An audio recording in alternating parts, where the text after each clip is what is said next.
Flashing kami. Yan, pina-flashing natin yung AC system. Mula sa likod at saka sa harap. Ayan. Paris yung langis niya. Yan, kailangan may labas natin yung langis. Dahil pag malangis yan, nahilaw yung lamig. So, kailangan ilabas natin. Oh. Ang dami, no? Oh, nakita nyo yung langis na yan, mga kababayan. Oh.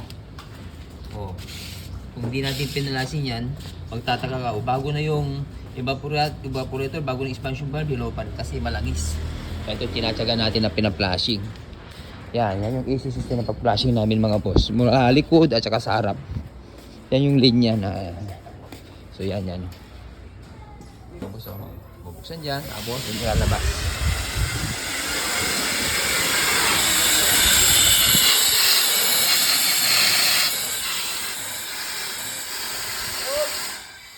Okay. Sapat. Yung gamit natin pag-flashing. Thank you.